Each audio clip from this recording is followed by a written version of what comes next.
28-year-old Wendy Barrios works in the financial industry with her sister Paula. Having my sister Paula has been a blessing in my life. My sister Wendy and I are very close. Working with her makes it easier. But Wendy is about to share her life with something far less friendly. We're having a party at a park, and it's a summer day. We're doing sports, and we're just at the park all day. It's really, really hot, and Wendy starts feeling bad. I start having a headache. First thing that comes to my head, well, I was out on the sun.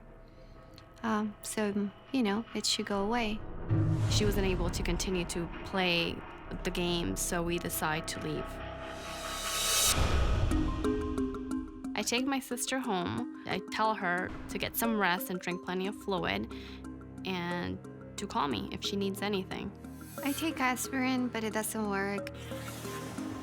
I fall asleep really late, and I wake up with a headache. I'm kind of in shock because this headache just keeps getting worse. I don't want to miss work, so I get ready and I push myself out the door. But when she gets to the office, Wendy's condition continues to deteriorate. She's sitting there with her eyes closed and just crying. When I move my eyes, when I move my hands, every little movement I make just creates more pain. It's hard for me to see my sister not being able to walk, so without asking or questioning it, I decide to take her to the emergency room. At the hospital, the doctors have a simple explanation for the headaches. They do a physical test, they check my eyes. And so they're telling me that my headaches are coming from being out in the sun all day and being dehydrated.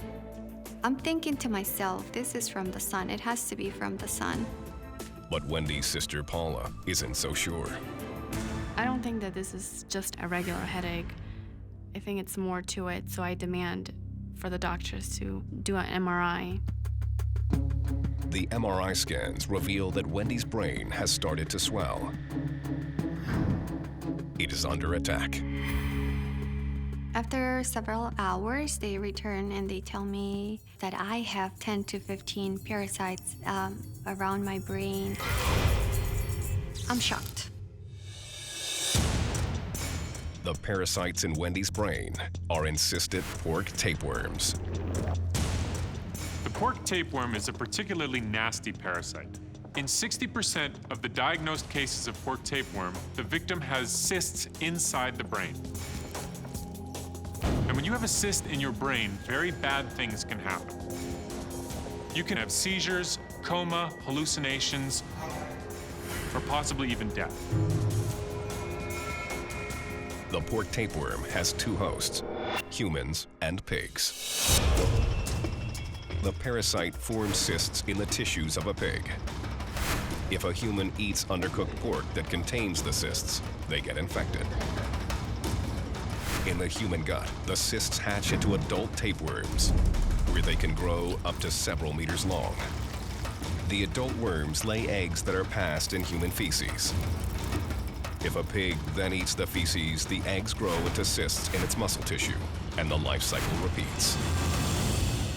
Where sanitation is not very good, this parasite can be very common. In some parts of the world, up to 6% of the population harbor this parasite. In most cases, humans get the parasite by eating contaminated pork. But a few get infected when they come in contact with egg-laden human feces. If you eat undercooked pork, you end up with the tapeworm in your gut.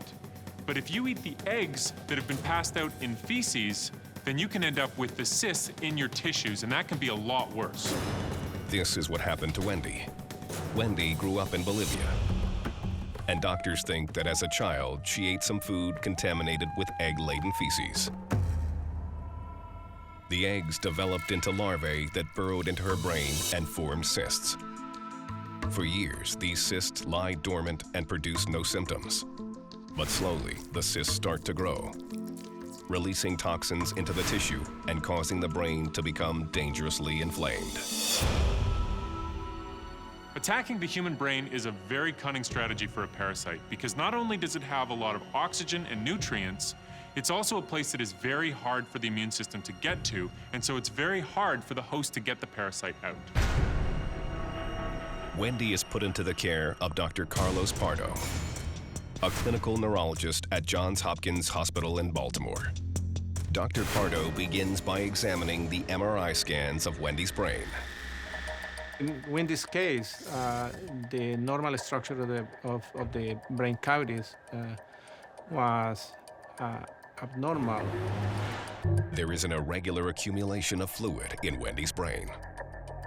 So when we see excess fluid inside of the brain, we call this hydrocephalus. Hydrocephalus is the very dangerous buildup of cerebrospinal fluid around and inside the brain. This fluid circulates through passages called ventricles, which connect to the spine. In Wendy's brain, one of the parasites has latched onto a ventricle, restricting the flow of fluid out of her brain. As the fluid builds up, the pressure on her brain increases. The only way to kill the parasite is with a powerful drug called albendazole, which starves it to death. At first, the treatment seems to be working. I am doing well. I have my ups and downs. Overall, the approach helps, but the headache, it's still there. 3 years go by, and the treatment seems to have killed the parasite. Or has it? It's May. I'm in my living room and I'm talking to Paula. All of a sudden, I have this headache again.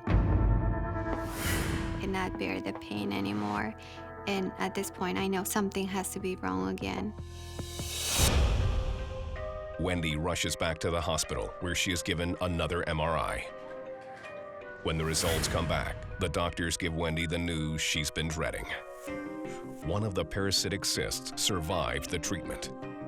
It is still living in her brain. Unfortunately, the antiparasitic treatment was inefficient in killing the parasite located in the ventricle. The parasite is once again restricting the flow of spinal fluid, putting her brain under massive pressure. Wendy must face the reality that it may be impossible to kill the parasite in her brain.